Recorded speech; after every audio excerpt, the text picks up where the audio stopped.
Welcome to the KanCare Ombudsman Liaison Training. The KanCare Ombudsman Office is here to help Kansas Medicaid applicants and members and those who assist them to navigate the system and resolve their KanCare issues so that they can get and keep their KanCare services. Today we'll be doing an overview of the programs for the elderly and persons with disabilities. In this lesson, we'll specifically be covering the MediKan program, Medically Needy program, which has the Spenddown, so it's often referred to as the Spenddown program by some, and also the Working Healthy program. You can find more in-depth resources and educational materials on the KanCare website in the Ombudsman section about this information and other programs as well. That link is www.kancareombudsman.ks.gov. And at the end of each video, we will provide clear instructions on how to get any resources we mention in the video. To apply for any of those programs, MediKan, Medically Needy, or Working Healthy, you can use the application for the elderly and persons with disabilities. This application is used to apply for any of the programs for persons who are over 65, determined blind or disabled by Social Security rules, having the determination of SSI or SSDI, or number 3, those individuals with a pending disability case with Social Security Administration. So someone that has recently applied and has a pending case, or someone who has been denied a disability determination by Social Security and they're actively appealing that disability case denial. This application is also used for individuals applying for nursing facility, HCBS, which is Home and Community-Based Services, and the PACE program. Seniors and persons with disabilities. Health coverage and long-term care for people over age 65 and people with disabilities is available through KanCare. Participants may also be eligible for home and community-based services, the HCBS waivers, as an alternative to institutional care. One example of an HCBS waiver is the FE waiver.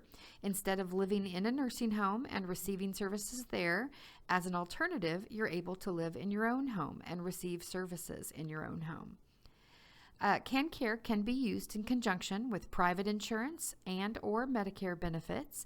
It covers some services, including nursing home and long-term care, that are not covered by Medicare. And participants may also receive financial assistance for out-of-pocket Medicare expenses. There's a program called Medicare Savings Program, or the MSP, that may be able to help you pay for your Medicare premiums, co-payments, and deductibles. And here's a look at the fact sheet. It has an overview of the programs for the elderly and persons with disabilities. Talks about each of the different programs you can apply for with that application. Today, or specifically in this module, we're going to be covering again the MediKan, the Medically Needy, and the Working Healthy programs. MediKan. This plan covers individuals with physical or mental disabilities who have very low income and resources, but they do not qualify for Medicaid. It's a fee-for-service plan, so it's ran and funded only by the state. So in this, for this coverage, there is no managed care organization. You would go directly to KMAP, Kansas Medical Assistance Program, if you have questions of what services are covered or not covered.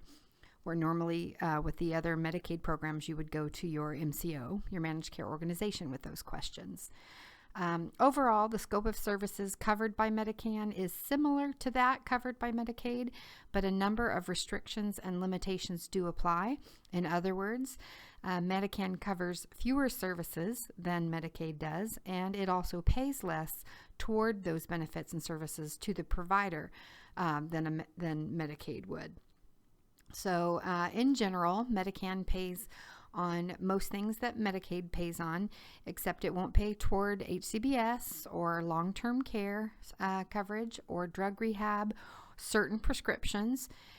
Services do include prescriptions, drugs, and medical, but again, it does cover less things than Medicaid, and again, MediKan does not pay pay as much to the provider as Medicaid would.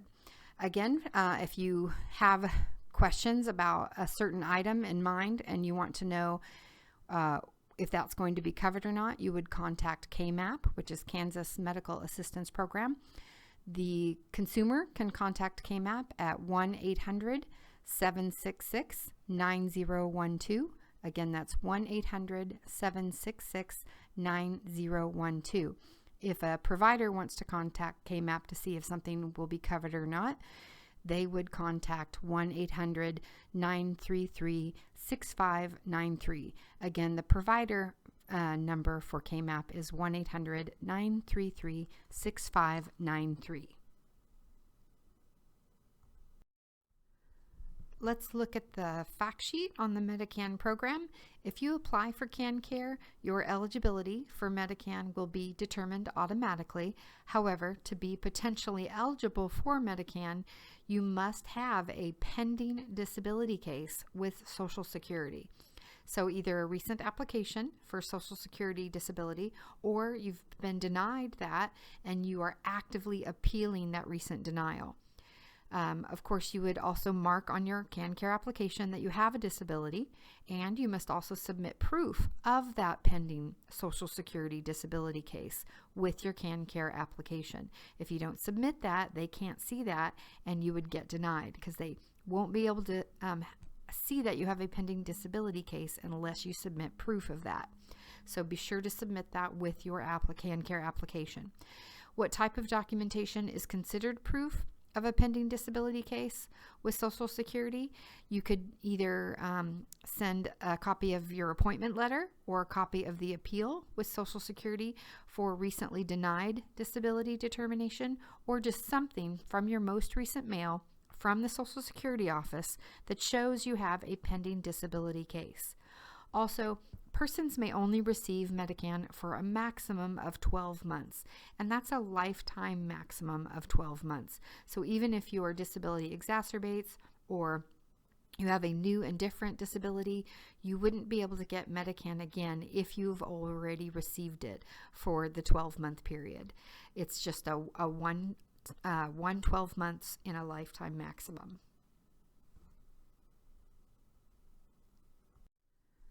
MediKan versus presumptive Medicaid disability. So MediKan is Tier 2 and presumptive Medicaid disability is Tier 1. For KanCare applicants who have not yet received a final disability determination by Social Security, the Presumptive Medicaid Disability Determination Team, or PMDT department, will determine whether or not the individual meets the disability criteria. So instead of waiting on the disability determination to be approved by Social Security Administration, as long as you have that pending disability case with Social Security, the PMDT departments can still look at your case and possibly give you KanCare, either under Tier 1 or Tier 2. These programs are limited to persons potentially eligible for Social Security benefits. So you've got to be potentially eligible for SSI, Supplemental Security Income, or SSDI, Social Security Disability Insurance. The PMDT department will initially consider your disability under Tier 1, Presumptive Medicaid. Basically, in the most general terms, that means you cannot work due to the disability, or if you don't meet the Tier 1 criteria for presumptive Medicaid, then they will consider you under disability under Tier 2, which would be MediKan. And again, in the most general terms, that definition would be your work is hindered due to your disability. Again, you have to meet the financial eligibility guidelines as well, but those are two possibilities that you might be eligible for as long as you at least have a pending disability case with Social Security. So I've heard some people say they need to wait until their disability case with Social Security has been determined, but you don't have to. As long as it's pending and you send in proof with your application that you have a pending case, you may end up with Tier 1 Presumptive Medicaid or Tier 2 MediKan.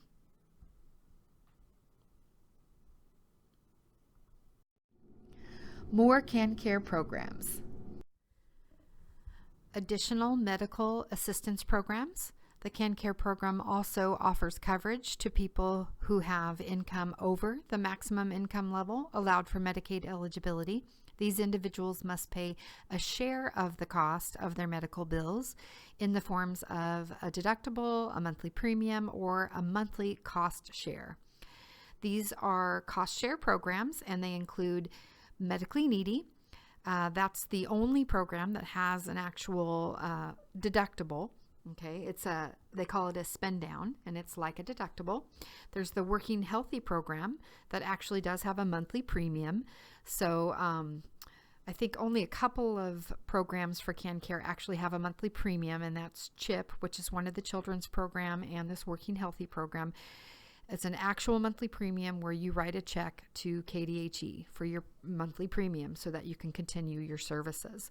Then we have HCBS waivers. They have a monthly cost share, which is also called the client obligation. Nursing home also has a monthly cost share. That one's called a patient liability. And then there's the PACE program, which has the PACE participation obligation. And again, that's another monthly cost share, which that's where the member pays a share of the cost of their medical bills.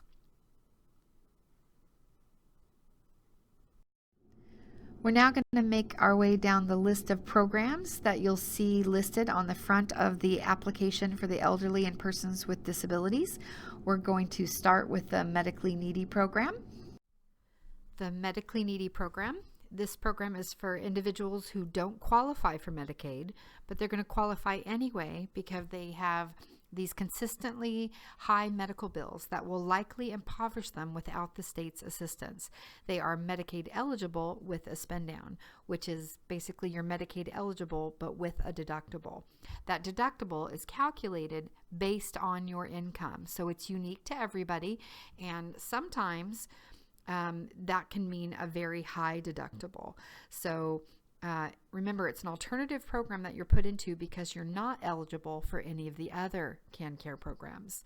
So again, sometimes it can be extremely helpful and it's a good fit, and sometimes it's not a good fit because that deductible can be too high for some people for it to be really something that's going to be helpful for them.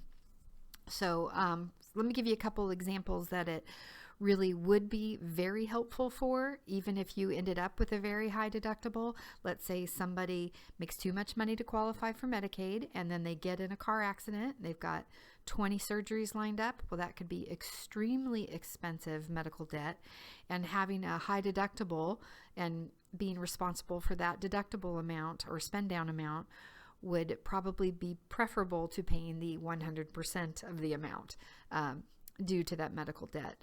Another case where even if the spend down were very high due to the amount of income earned would be somebody who makes too much money to qualify for Medicaid, but they have these extremely expensive prescriptions, and they find out this prescription is going to be something they have to take every month for the rest of their life.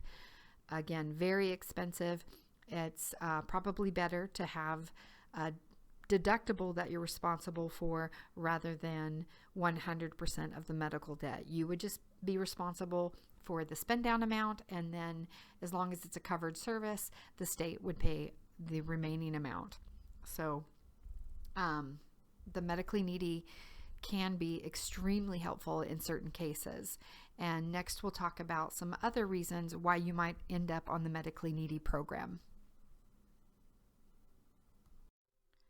So we know the Medically Needy program is a program for individuals who don't qualify for Medicaid for whatever reason, but because they have those consistently high medical bills, they qualify for Medicaid anyway under this alternative program, the Medically Needy program, which is basically Medicaid with a spend down or Medicaid with a deductible, and it's calculated based on your income.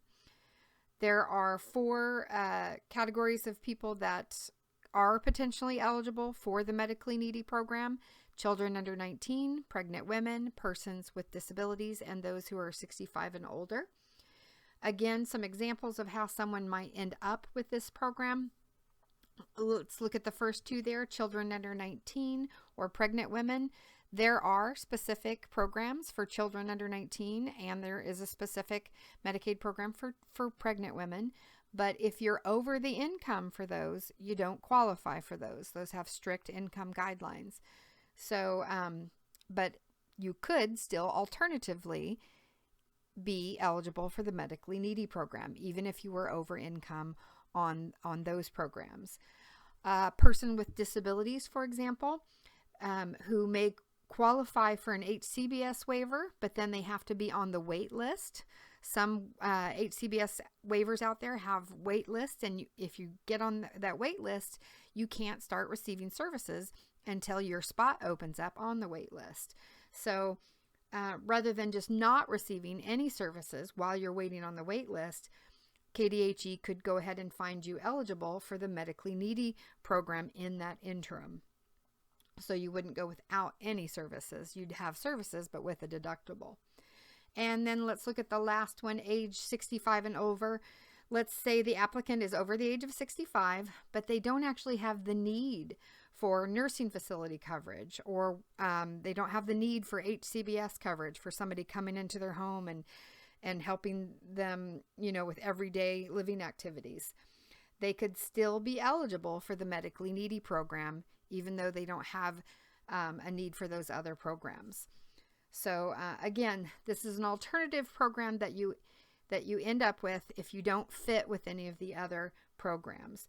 And again, it's still not a good fit for everybody. So if it's not a good fit for you, and this is one that you end up with, then you want to consider looking at other types of insurance, such as marketplace or employer insurance, or if you're someone who has Medicare, the possibility of looking into Medicare supplemental insurance instead of actually using Medicaid as your supplemental insurance to your Medicare. So again, not always a good fit, but can be a great fit for some. What is a Spenddown? It works like an insurance deductible. Persons must incur medical costs equal to a set amount, their deductible, the Spenddown, before the health insurance provider will pay for the covered medical expenses. And the MCOs, managed care organizations, or the health insurance providers for KanCare are currently Aetna, Sunflower, and United. Spendowns, unlike the average insurance deductible, they repeat every 6 months rather than once a year, and that Spenddown amount is based on income. The approximate formula is going to be income minus $495. You'll take that product times 6 to see your deductible that will repeat every 6 months. The protected income level, or PIL, is different based on your scenario. For pregnant women, the protected income limit is $475 for 2 people, which would be mommy and baby, and $480 for 3 people. So for example, maybe mommy, baby, and daddy. Your family size is usually determined by your income tax unit. Your unborn child is also included. Your family size may also include your parents if you are a minor and they claim you as a tax dependent. The protected income level for children under 19 is $475 for 1 or 2 people and $480 for 3. The income and children and the parents who live with them is counted. And for seniors and, the elderly and people with disabilities, the protected income limit is $495 for 1 or 2 people and $500 for 3 people. For adults, only the income of the person needing coverage and their spouse is used. So again, it would be the combined husband and wife spouse's total gross monthly income minus $495 is your monthly Spenddown amount, and then multiply that by 6 to get your total 6-month Spenddown amount.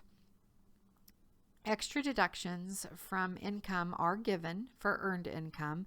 For seniors and people with disabilities, over half of the wages are deducted. KanCare Ombudsman Office doesn't calculate or determine eligibility but the KDHE, Kansas Department of Health and Environment, does put out that medically needy or Spenddown fact sheet. You might want to take a look at that and read through it, and it helps you to understand some of these. It helps you to investigate the eligibility for the medically needy program. Let's look at an example. A 70-year-old woman receives $795 a month in Social Security income.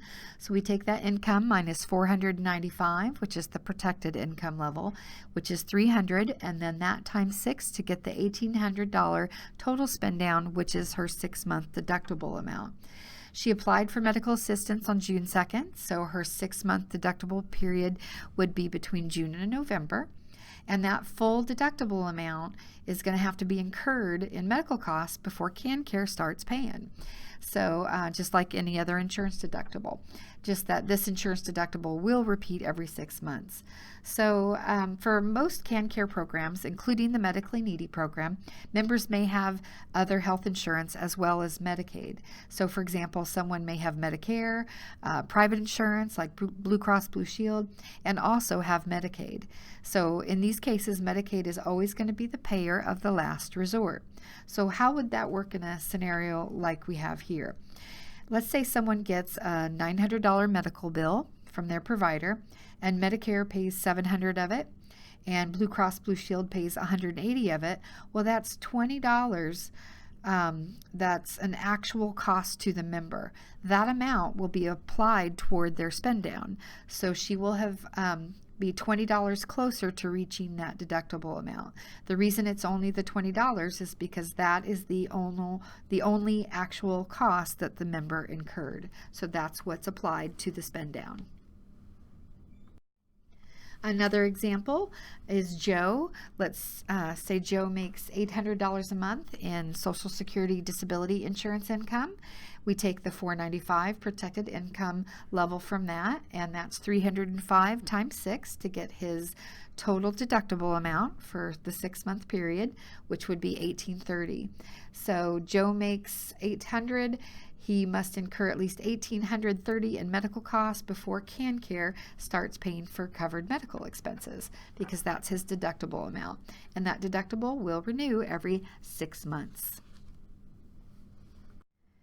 If Joe incurs $6,830 in medical costs every 6 months, then he's going to be responsible for the first $1,830, and Medicaid's going to be responsible for the last $5,000. So clarification on that, it's Joe must incur the deductible amount. He has to incur the $1,830 in medical bills. Medicaid does not require him to pay the $1,830 he's incurred. The bills must just be incurred. So for example, Joe can work out a payment plan with a hospital to pay the $1,830 over time, or maybe the hospital will have some type of grant program that he can apply for that will allow the hospital to waive that $1,830. Regardless, it's still his debt, and he owes that, but Medicaid's not going to wait until he pays that before they start covering. Medicaid's going to repay the remaining $5,000 in medical costs whether or not he's paid the hospital. Another example, this time a pregnant woman. She earns $1,000 a month and her husband earns $2,000 a month. She applies for the pregnancy program, but they are over the income level for the pregnancy program.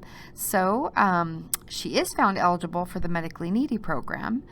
So she'll get Medicaid, but with a deductible, Medicaid with a spend down. What they did is they took the combined income, $2,000 plus $1,000 equals $3,000, minus the protected income level, which is $480 in this instance, and then you get the monthly amount times 6 equals a 6-month deductible of $15,120. So they would be responsible for the first $15,120, but if there are maybe hospital expenses above and beyond that, as long as they're KanCare covered expenses, KanCare would pick up the rest of those. So if you think about what it costs to have a baby in a hospital, It can range quite a bit. Just on the low side is anywhere from $6,000 to maybe $10,000 if there are absolutely no complications. But I had one case, for example, not too long ago, because there were complications, it was over $42,000 for that labor and delivery. So in that case, they would have paid the first $15,000, and the next $30,000 was paid by KanCare. Medical costs must remain consistently high to remain eligible for the medically needy program. So if the members' incurred medical costs do not consistently reach the Spenddown amount, which is the deductible amount, the member is not using the Medicaid coverage and will no longer be eligible. As long as the member's medical costs remain consistently high, they will continue to be eligible for this program. If Joe, in the earlier example, doesn't incur his $1,830 in medical bills every 6 months, well, he may no longer be eligible for Medicaid because he's not ever actually using the Medicaid. If his medical bills, however, become consistently high again in the future, he could always reapply at that time. And Medically Needy is one of those programs that can backdate up to 3 months before the date of the application. So if you got in a car accident this week and didn't apply for the Medically Needy program until a month from now, as long as you are eligible, you could get that coverage backdated to cover the medical bills incurred from that accident. Looking at the fact sheet for the Medically Needy program, it's going to give you information about the program and its basic eligibility requirements. It'll also explain spend-downs and how they are calculated. The Working Healthy program is the next one in our list of programs from the application. The Working Healthy program offers medical assistance to employed persons with disabilities, allowing them to get or keep their Medicaid while earning more money because of their employment. It's a work incentive program designed for people who are only eligible for Medicaid with a spend-down. So this program eliminates that spend-down. It's based on income level. Some individuals are required to pay a monthly premium. The premiums start at $55 a month. And through Working Healthy, people can earn more, save more, achieve their career goals, and still maintain their health coverage. They can earn quite a bit of income and still be eligible for this. And where the resources for most of the Medicaid programs only allow $2,000 for an individual in assets and resources, I believe Working Healthy is at least $15,000 in resources.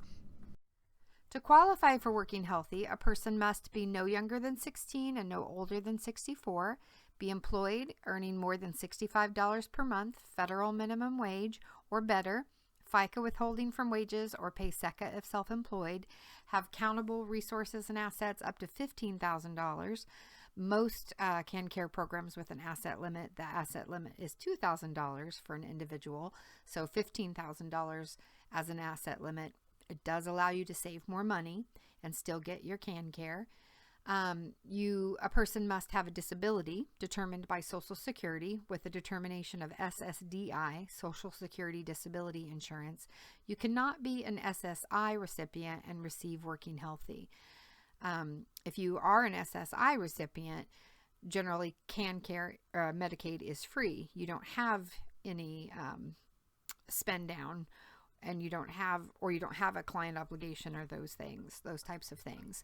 But for someone who is on SSI, they're an SSI recipient, and then they are working, and suddenly they've worked enough quarters in their lifetime that Social Security disability determination changes from an SSI to an SSDI determination.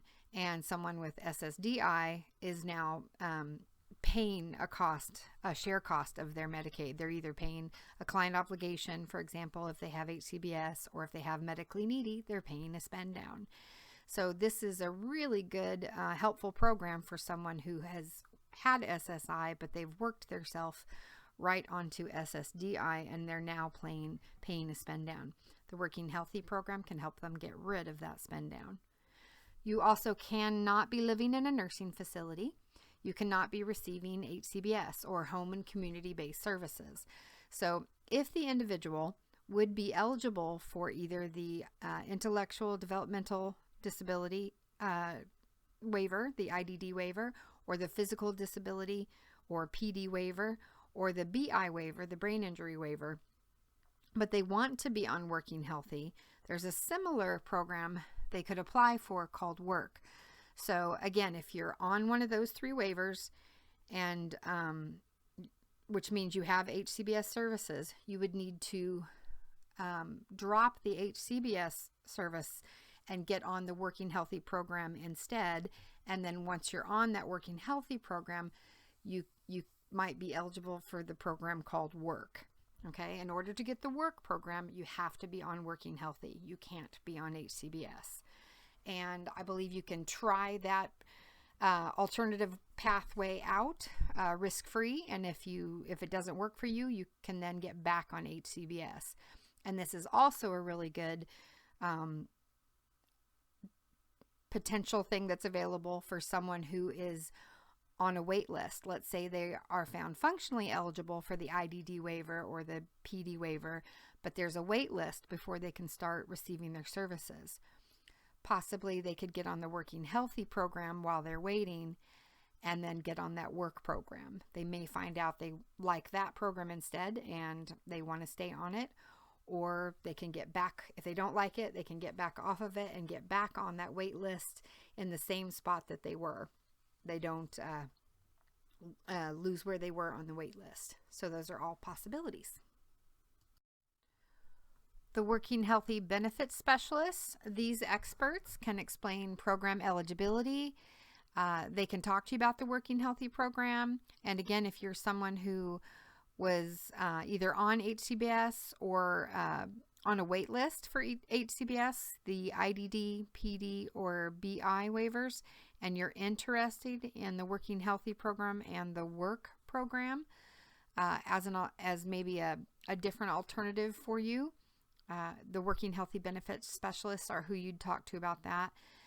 Again, they'll explain program eligibility, calculate monthly premiums, help you understand how Working Healthy participation and employment can affect your other benefits, and it can also connect you with other resources. So these are the experts you'd want to go to. Where can I go to learn more about Medicaid-related resources, ongoing education, and ongoing support? To find resources we've covered in these videos and additional Medicaid-related resources, you can go to the KanCare website. The direct URL for the KanCare website is https://www.kancare.ks.gov. Then, once you're on the KanCare website, look for the KanCare Ombudsman section in the toolbar to find the KanCare Ombudsman's webpage. The direct URL for the KanCare Ombudsman's webpage is https://www.kancareombudsman.ks.gov. From the Ombudsman section of the KanCare website, next you'll go to the Resources page. That direct URL is https://www.kancare.ks.gov/KanCare-office/resources. When you click on that resources link on the Ombudsman section of the KanCare website, you'll see listed all the resources we talked about here today and a lot of additional Medicaid-related resources. Also, on the KanCare Ombudsman's webpage, you can see the KanCare General Information Fact Sheets. To go directly to that URL is https://www.kancare.ks.gov/KanCare-office/KanCare-general-information-fact-sheets.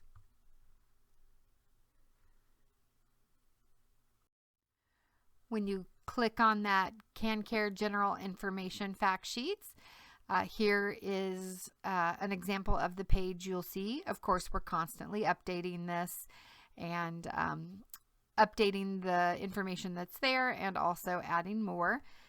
So a lot of good resources here as well. Some of these we've mentioned in the video and some of these are additional resources.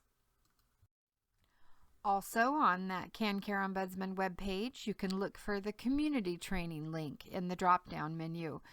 The URL directly to that community training link is http://www.kancare.ks.gov//CanCare-ombudsman-office/ongoing-education.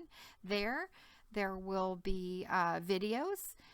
These videos that you're watching right now are posted there, and any updates we do to the videos or added videos will also go on this section. There's also, if you'd like to register for in-person training, you can register for a class near you. If you're a KanCare applicant or member and you're needing help to resolve a KanCare issue, we are here to assist you.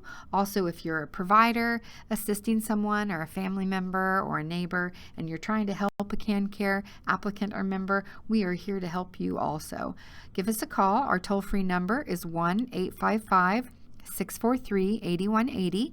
Again, that's 1-855-643-8180, or email us at kancare.ombudsman@ks.gov.